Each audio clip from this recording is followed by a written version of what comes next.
Okay, so maybe molding colorful blobs of clay was the extent of art for some of us. But maybe you took it a step further and learned from the all-time great who millions of people owe a lot of credit to for teaching us to love painting. Hello, I'm Bob Ross, and I'd like to welcome you to the 29th Joy of Painting series. Let's start with a little 2-inch brush and a touch of the alizarin crimson. And we just load a little bit right into the bristles. A lot of what makes a great artist is possessing a combination of natural talent, interest, and the ability to turn mundane things into beautiful creations. Famous artists have said they can see artwork in their mind before they ever pick up a brush or begin chiseling away at a hunk of stone. Vincent van Gogh is famously quoted as saying, "I dream my painting and I paint my dream." And that's definitely inspiring. But what if your art wasn't about dreams or landscapes? Or, in the words of Bob Ross, fuzzy, friendly forests? What if it was of the dead, the wanted, or the missing, and it was really only meant for one thing: solving crimes? In this episode of Dark Arenas, I'm sitting down with a forensic artist who specializes in giving identity to the dead, missing, and on the run.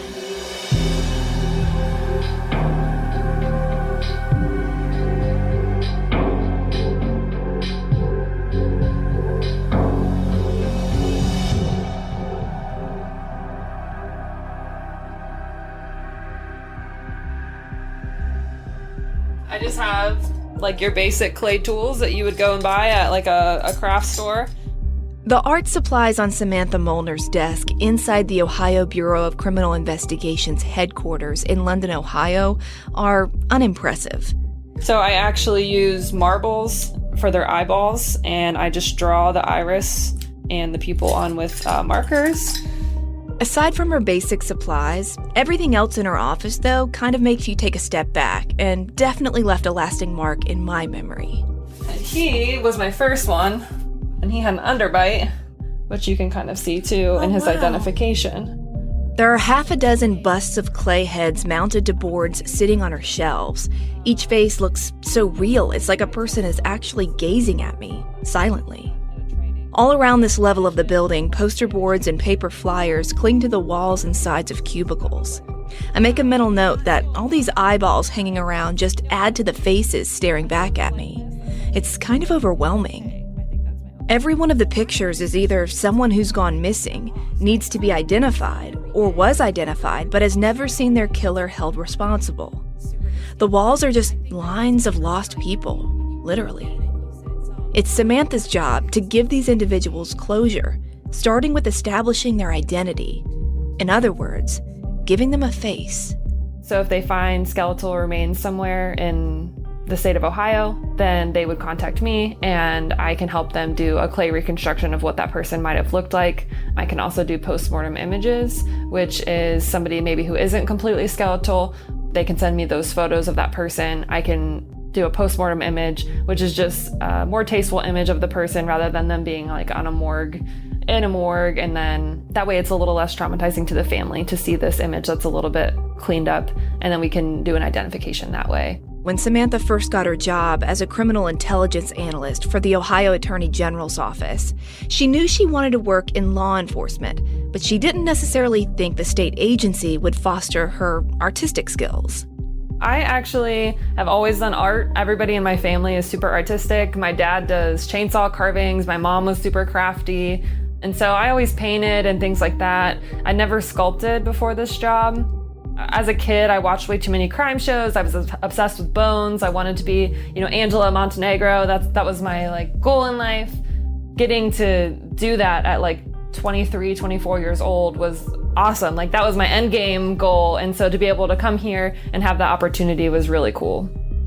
When the BCI hired her, the agency knew she had a natural gift for art, but at the time didn't have a way to utilize her skills.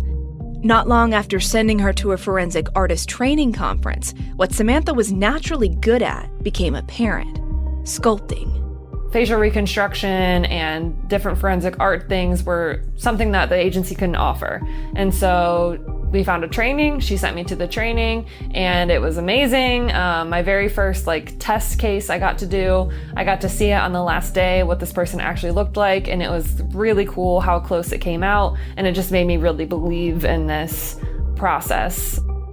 Clay facial reconstructions have become Samantha's passion. Reconstructions are facial renderings of a murder victim or even suspect that are literally carved into a chunk of clay.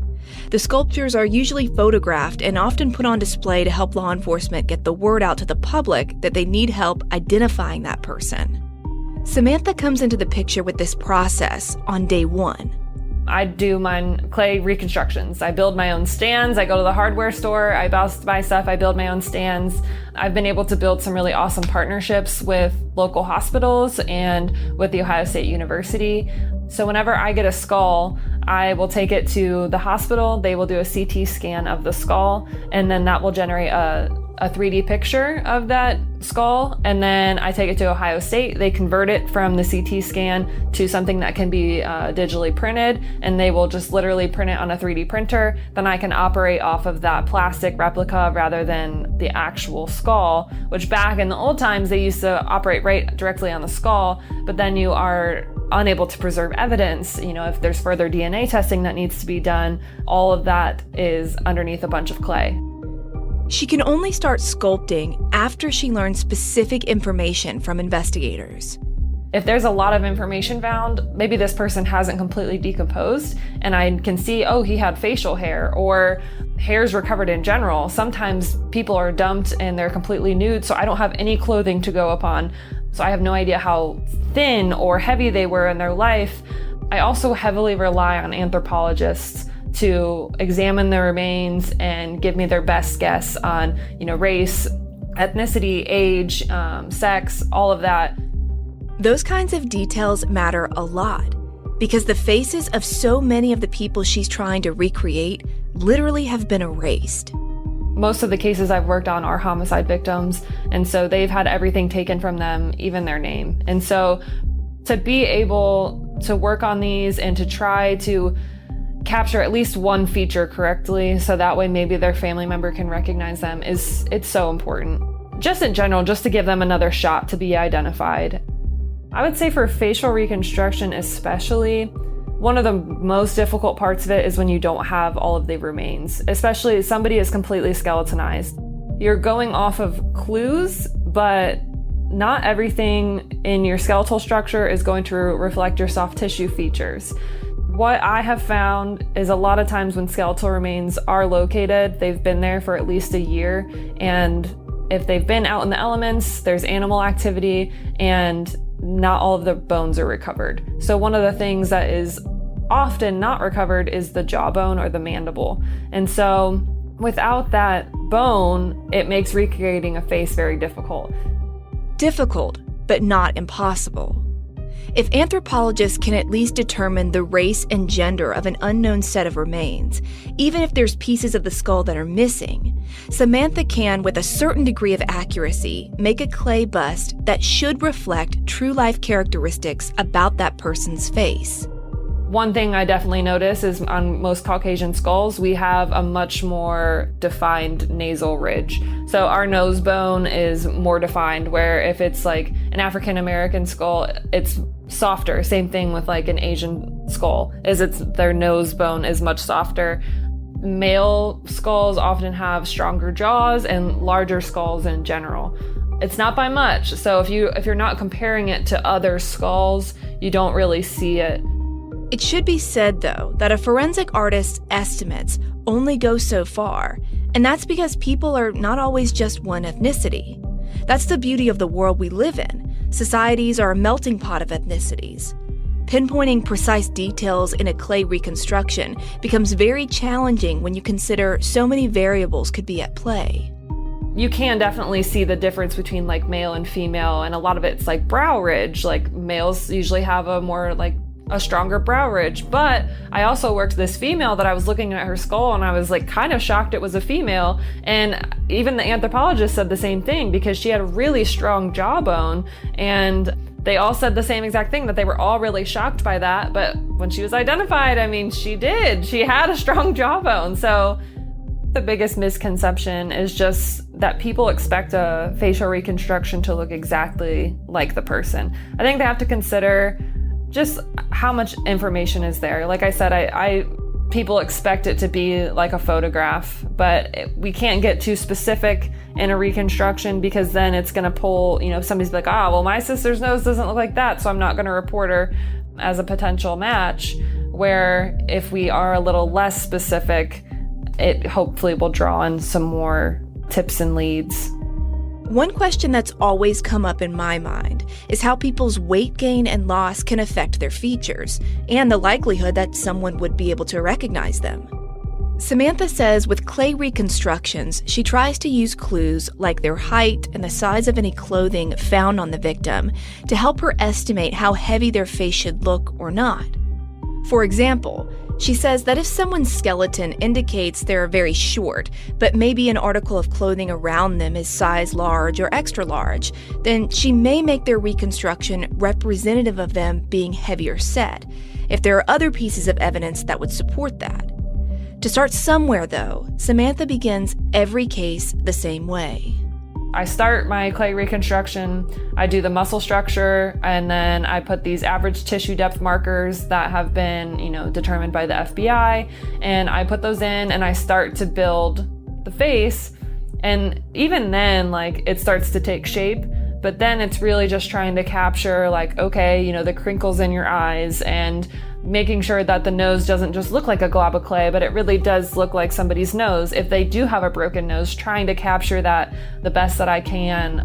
And I think the more that I've done reconstructions, the better I get at them, because I have learned, especially through identifications, what things I maybe did correctly, what things I could have done better. I just try, I think, every time to make things look as a little bit more realistic, but also try to keep in mind those things that I first examined when I looked at the skull, and really making sure that those are coming through, not putting distracting hair on the reconstruction if I don't know what it looks like. Just really taking into account the time period they were found, their age, male or female, and then really just trying to focus on bringing out if they have a strong jawbone, if they have just different features. And trying to, like I said, you don't know everything that the soft tissue does, but if you can capture one or two features correctly, it might spark somebody's memory when they look at that photo. And that's really the whole point, using art she's made to make a difference. Facial reconstruction and forensic art is kind of a sexy topic, so people are interested in it. People are going to read that story, where they may not read just human remains are found, and may not really think about what the descriptors are in the paragraph that is written. It's not just words on a page saying skeletal remains were found, but it's an image that people can kind of connect to. Do you feel like if somebody doesn't have a face to them, that no one in the public really cares? Yeah, I think it's really easy to skip over a news story that's just human remains found. Is that interesting? Yes, but it gives you nothing to look at. What does the word Caucasian, Hispanic, what does that really mean? You see people every day of different ethnicities and stuff, but you don't really really think about their features and what they look like. So you could give a description and that's not going to mean much to you, but if you have a face to look at, it's a little bit more real. It's not just human remains that are found, just like animal bones that are found. It's a human person that, was murdered or maybe took their own life or something happened to them.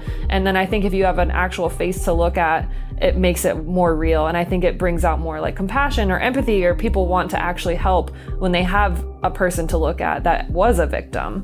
What are those moments like for you where you step back and you go, someone has to know this person? There's one I worked on. He's still not solved, but he was found in an abandoned building. More than likely, he was homeless. Most of his teeth were missing and he had never had dental work, but he also had it looked like his nose had been fractured multiple times. So that was one that when I did the reconstruction based upon the information that I had a very distinct skull. We had his jawbone, we had, the top of the skull, we had everything. So that one has bummed me out that he hasn't been solved yet. But like I said, these are the coldest of the cold cases. His family may have never reported him missing. If he did live a homeless lifestyle, somebody may have never reported him missing. But that's one that like really stuck with me, that I was just like looking at him like, man. And then I go through missing persons reports after I create this, reconstruction, and I start looking for people that look similar. And, of course, after we push these out, people will call in tips as well. And you really look at some of these faces and you're like, wow, how is it not this person? And then it sucks sometimes, like you get DNA back and it's not, like they fit everything. And it's like, how many people are still missing from this time period that look just like this guy and don't match? Like it kind of blows your mind. In cases like that, where it seems like no matter how many leads feel promising but dead end, not all hope is lost. At least, not anymore. And that's because of two words: genetic genealogy. Sean Great has already been sentenced to death in the murders of two Ashland County women. Great says he wants to talk to officials in a third county about a murder case there. We had a serial killer in Ashland, Ohio. A woman had been kidnapped by him, and he fell asleep. She stole his phone. She called 911. Police rescued her, and when they got to the house, they found two other women deceased in the house. He ended up confessing to those homicides, and he confessed to two other women that he had murdered, as well as a fifth woman that was Jane Doe in Marion County. Great confessed to killing a woman more than 10 years ago. Her body found in 2007, but Great says he didn't know her name. She was found nude. There was no clothing around her, but she was skeletal. But she had like really great teeth, and they estimated her between like 15 and like 22 years old. I had just started doing reconstructions at the time, and they asked if I would do a reconstruction on her. So I did. They showed him, and he said it looked like her. He said that she sold magazines, but he couldn't really remember her name. He thought it was like Dana or Diana, but he was really like working with police to try to identify her. He saw her one day and he was mad, and he said, "Oh, I want to buy some magazines for you, but I forgot my wallet at home." So she jumped in the car with him, and then he murdered her. Well, fast forward to like, I think it was 2016 is when he finally starts coming forth about all this. Like, yes, I killed her. So we start working on this case. We do the reconstruction, we get all these tips in, and we still can't identify her. So then I start going through every single BMV record of a Dana or Diana that hadn't renewed her driver's license since about the time that he said that he had killed her.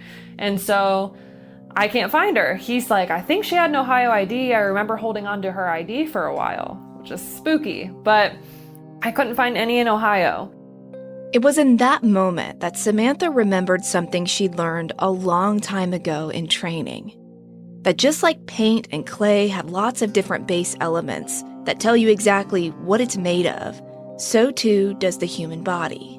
One of the things we had done at my training was called isotope testing. And so every single set of remains that we were working on at this training down in Florida, we did isotope testing. The anthropologists did that, and they were able to tell you kind of like what geographic area you came from based upon your bones. And we know the things that you ate, the water that you drank, it all exists in different like weights or isotopes throughout the world. And so that's what we did for her. We sent her remains down to the University of South Florida. They did the isotope testing, and the results came back that she was from southern United States, somewhere between Texas and Florida and one of the states in between. Then I start searching all the missing persons from down there, and we start collecting DNA, and still nobody is matching. And so we were just so frustrated. Then genealogy came out, and we sent it to the DNA Doe Project, and they were able to come up with a name. That name was Dana Lowry, a young mother of two from Louisiana whose family had never reported her missing back in 2007. She was in her, lower 20s. She had two daughters. Both of her parents were deceased before she went missing. So she was with a boyfriend, but I think things were rocky, and she decided to go and sell magazines, and she did, and she sold to the wrong person. And when she didn't come home, he thought maybe she just, found a new boyfriend, found a new life, and never reported her missing. And her daughters grew up thinking that their mom abandoned her, but she was a victim to a serial killer. I worked with Marion County. We were able to get the DNA standards from his daughters down in Louisiana, which is where she was from, and make the match. When authorities compared Dana's official Louisiana driver's license photo to the reconstruction Samantha had made prior to the genetic genealogy testing, The images were very, very similar. Dana's killer, Sean Great, claimed to have murdered several women throughout Ohio. Multiple victims is a common claim that serial killers make that law enforcement can never fully accept without definitive proof. The past tells us that people that are serial killers love to claim crimes even that aren't their own because it gives them more fame to their name.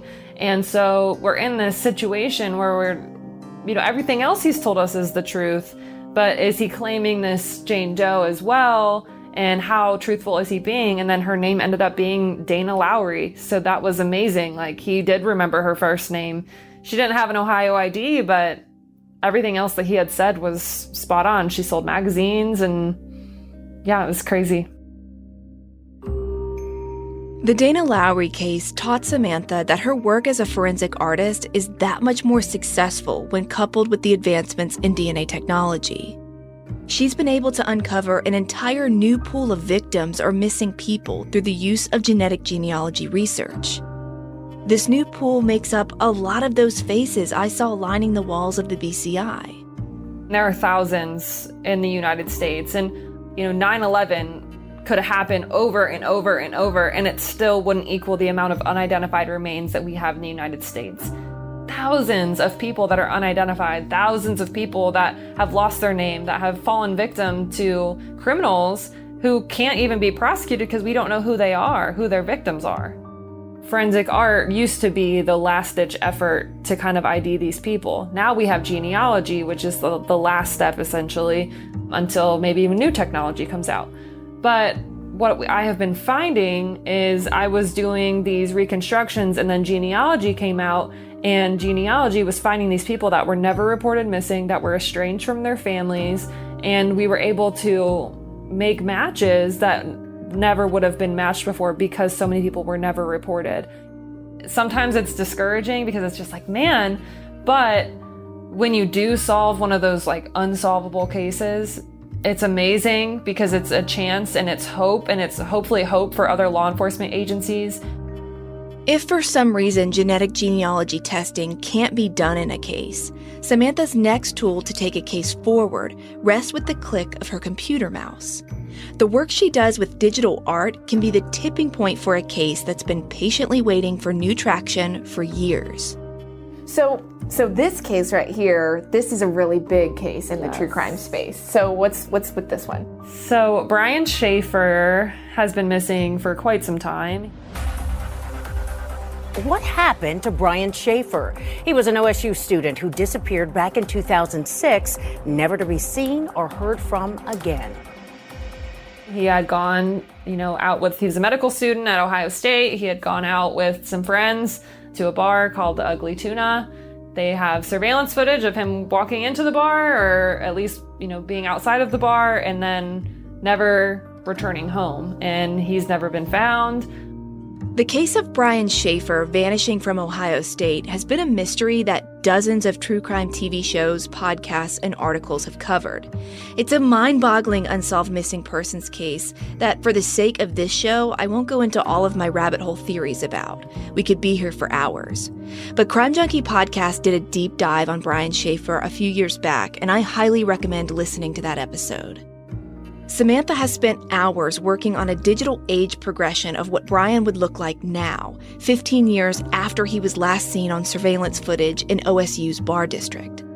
She showed me a picture of Brian from 2006, as well as the most recent age progression image of him she made in Photoshop. And I've got to say, seeing those two images side by side was pretty amazing. There's links to the photos on our website, darkarenas.com, so definitely go take a look.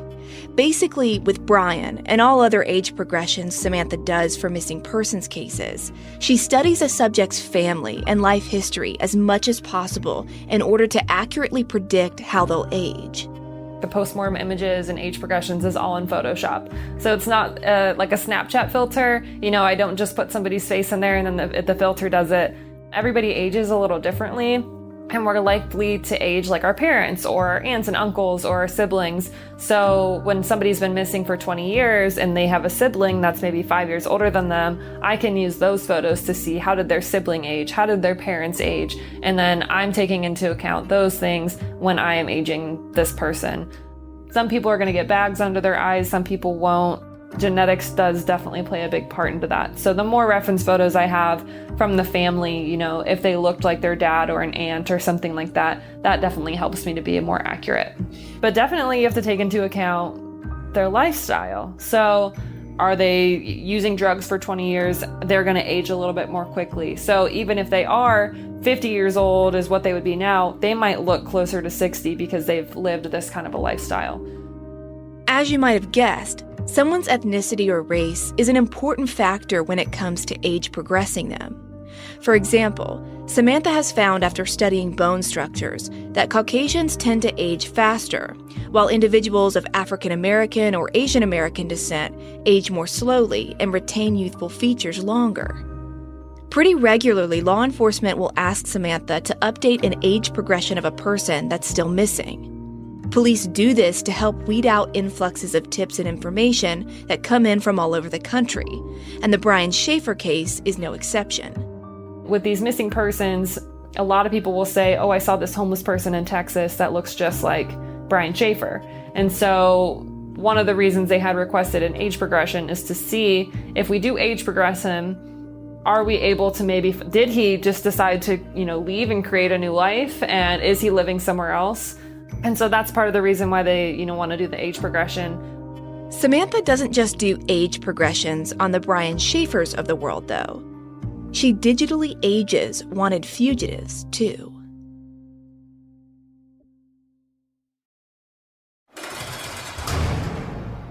I worked an escaped fugitive. His name's Gordon Lambert, and he escaped in 1987.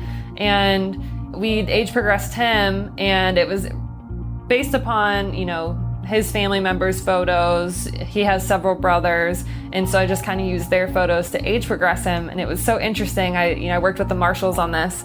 So after we pushed out this age progression image, I sat down with one of the marshals, and we started going through Facebook posts, and we thought we found him, and we were so excited because he looked just like my age progression photo, and we're doing all this work to try to figure out who this person was, and we ended up finding out that he had another brother that we just didn't know about, and he looked just like this brother. So that was super interesting. Did you ever find Gordon Lambert? We did not find him yet, no. So Gordon Lambert escaped prison in 1987. Yes. And he's still out there. And there's an image that you've created that should look like him a lot because you looked at his family members and said, this is my most accurate, creation of what I think he would look like in 2021. Right. Samantha's age progression of Gordon Lambert is on our website. What's wild to me is that the digital rendering she made of him seems so spot on. It's altered just enough from his original mugshot from Orient Correctional Institution to look like a man that's aged 34 years. I hope one day the right person will see the age progression image and report him if he's still alive. According to the U.S. Marshals, Gordon is wanted for aggravated robbery and assault for shooting at 2 police officers who were trying to arrest him back in the 1980s. And now, with him being on the run for decades, he's obviously wanted for escaping prison. Samantha says when it comes to age progressions, she rarely creates multiple versions of a person, even in doe cases that are cold. Multiple versions meaning she could put facial hair on or off somebody or have that person in various stages of weight gain or weight loss. Unfortunately, because her caseload is so heavy, she can't create multiple or even duplicates of the same person. This is a standard practice for most forensic sketch artists, unless law enforcement requires them to do so otherwise. Samantha just tries her best to make the person appear as they were last reported, or as their bone structure indicates they would look.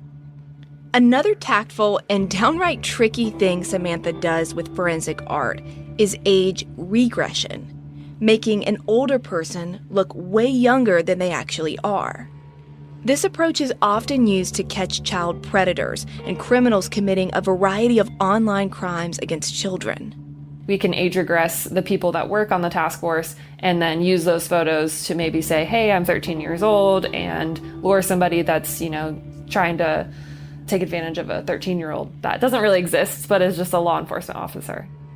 a 13-year-old girl is what we're aiming for, and we're starting with a 30-year-old investigator. We can put her hair in pigtails, and I can take her picture, and then I'm slowly going to take away age lines, I'm going to shrink down her features a little bit, because we're all like a little bit softer, and as you get older, your nasal ridge gets more defined, your, just different features, like our eyes kind of sink in a little bit, you're going to get crow's feet when you smile and things like that. So those are all things I'm going to want to take away. And then also, just trying to put her in a background that looks like maybe a playground or something like that rather than a cubicle. But that's just like another cool tool that we can use to go after those people that are targeting children. When you think about it, making a 30 or 40-year-old woman or man look like a child to hopefully lure a predator is kind of dark stuff. I mean, I'm on board with it, but I'm not sure I could be the one staring at Photoshop for hours trying to make an adult look like an appealing young child for a predator to come after. Yeah, no, I'm good. But Samantha takes that part of the job and all other aspects very seriously. Even the darkest of the dark parts, like sculpting the face of a deceased person or murder victim who is so destroyed they barely have any identifying features left. The hardest part of the job is the nature of these cases. I've worked, a few serial killer cases now. I've worked, people that were bound and thrown in a well. I've worked women that have been murdered, and just like the worst thing, like things that make up your nightmares, like that's the reality of the cases that I'm working. And, people think it's like kind of exciting, like, oh, cool, you're working on a skull, like that's so neat. But the reality is like that's a real human, like who really went through something really terrible. Is it neat to be able to do this job? Is it neat to be able to use my art to help identify, victims? For sure. But it's also very dark in the fact that I'm really working with real human remains. I'm taking a real human skull to the hospital to get a CT scan. It's cool to tell the story, and the job is fascinating, and all of that, but it's also really sad, like the reality of these cases. When I've had identifications, I've literally like broken down and cried because I'm excited that they're identified, but I'm so sad about what happened to this person. Excited that their family now knows, but their family also is faced with what really happened. I would think that would be the hardest part too, which feels strange because having closure and answers to someone's identity should feel rewarding. But I get it. There's a serious depression that comes when you have to process the horror of how a victim's life ended. How do you tell a family, like, sorry, the only thing we have to return to you is their skull. We don't have anything else. So it's just, that is, I would say, the darker side of it is just the reality of what has happened to these people. I thought about that as I walked the face-filled halls of the BCI on our way out. The nagging question lingered. What happened to all of these people? Their endings may have come when they died or disappeared, but the endings of their stories are far from over. Their stories are like a bunch of microdot paintings that are slowly being drawn. It may take a long time to see their full picture, but one day, a forensic artist, law enforcement, and genetic genealogy labs are going to reveal the complete canvas of their cases. I just hope that happens sooner rather than later. This episode of Dark Arenas was written and produced by Delia D'Ambra, with writing assistance from executive producer Ashley Flowers. You can find pictures and source material for this episode on our website, darkarenas.com. Dark Arenas is an Audio Chuck original show. So what do you think, Chuck? Do you approve?